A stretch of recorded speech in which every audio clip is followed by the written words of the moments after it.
Most Jamaicans were never taught the real reason this island keeps surviving, no matter who tried to break it. Not Spain, not Britain, not slavery, not debt, not migration. And once you understand why, you will never look at Jamaica the same way again. Because this story is not about suffering, it's about design. Jamaica's history isn't just something that happened in the past. It's something that's still working in the present. It shows up in how Jamaicans think, how they move, how they adapt, and why, despite everything, this island keeps punching far above its weight. Jamaica was never meant to disappear, and history proves it. Let's start where most people don't. Long before plantations, long before sugar, long before Europe even knew this island existed, Jamaica already had a name. Not Jamaica, Xaymaca, the land of wood and water. That wasn't poetry, that was intelligence. The people who live here understood something we are only now relearning. Land and water are power. Forests weren't decorated. Rivers weren't obstacles. They were survival systems, food systems, climate systems, protection systems. That mindset matters today more than most people realize. When drought hits, it is land management that determines who survives. When floods destroy roads and farms, it is water control that decides recovery. When tourism depends on beaches, rivers and forests, environmental neglect becomes economic suicide. Jamaica's earliest blueprint already warned us. Ignore land and water, and everything else becomes fragile. And then the world arrived. Spain didn't come to build Jamaica. It came to pass through it. Britain didn't come to develop it. It came to exploit it. But here's the part many people miss. Everyone wanted Jamaica. Not because of gold, not because of sugar alone, but because of the location. Jamaica sits at the center of global movement, between continents, between trade routes, between empires. That wasn't accidental. That was geography shaping destiny. Port Royal became one of the richest cities in the world, not because it was lawless, but because it was connected. Money flowed through it. Goods passed through it. Power passed through it. Then, in 1692, the city sank. Most places would have ended there. Jamaica didn't. It rebuilt. Kingston rose. Trade continued. Power shifted, but the role remained. This is the first major pattern in Jamaican history.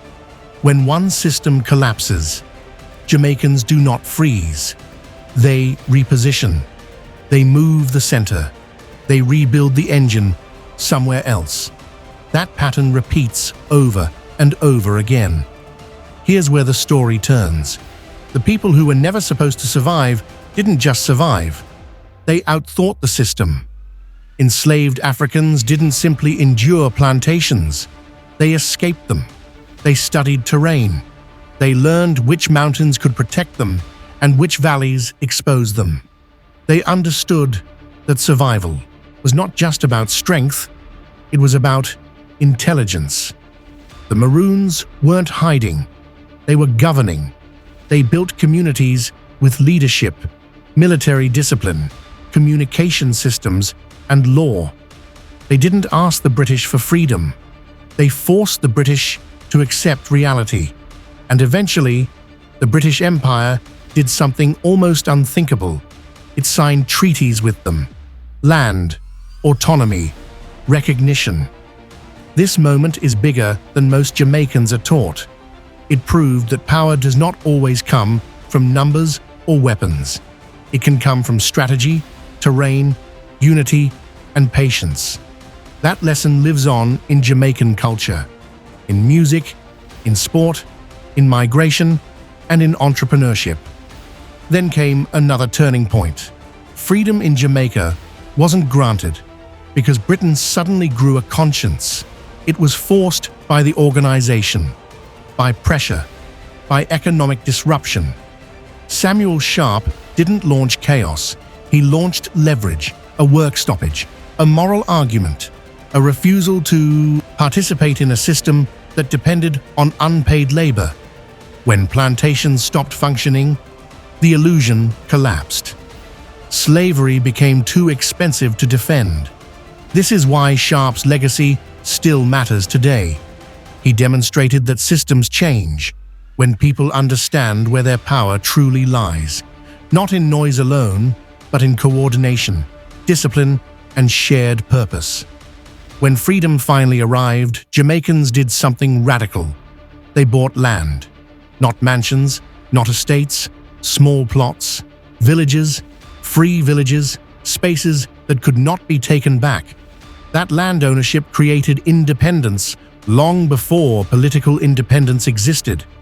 This is the origin of the Jamaican dream. Not luxury, security, not wealth for display, land for survival. That is why land ownership still carries emotional weight in Jamaica today, and why unresolved land titles quietly block generational wealth. Then came Morant Bay. This wasn't disorder, it was desperation. People weren't asking for favors, they were demanding fairness. Courts weren't working, taxes were crushing, opportunity was closed. The response was brutal and revealing. Hundreds killed, thousands displaced. And yet once again, Jamaica didn't vanish. The system changed. Infrastructure improved, banking expanded, governance shifted, pain forced reform. Reform reshaped the island. This is the pattern. Pressure, break, rebuild. Then came a Jamaican who took this survival code global. Marcus Garvey didn't invent pride. He organized it. He understood something deeply Jamaican. Survival isn't enough. Control matters. Control of thought. Control of business. Control of image. He spoke to people who had been told they were nothing and told them they were capable of everything. That message didn't stay in Jamaica. It spread across the world. And today, Jamaicans abroad prove their point every single year. Remittances, businesses, schools, clinics, families supported from thousands of miles away. The diaspora is not an accident. It is an extension of Jamaica's survival strategy. When doors close at home, Jamaicans move. When opportunities open abroad, Jamaicans build. When the island needs support, Jamaicans respond. This is not random behavior. This is historical muscle memory. And here's the real question. If Jamaica has survived slavery, empire, collapse, debt, and migration, what exactly is holding it back now? That's where the conversation gets uncomfortable. And that's where it gets necessary. Because history shows something very clear. Jamaica thrives when it uses its intelligence deliberately, when it values land, when it protects institutions, when it invests collectively, when it thinks long-term instead of surviving week to week. So, Jamaica's survival is not a mystery. It's a system. It's a pattern. It's history repeating with intention. The only question left is whether we use it consciously or keep surviving by instinct. If this story matters to you, subscribe to this channel, Impacting Jamaica, because Jamaica's story isn't finished.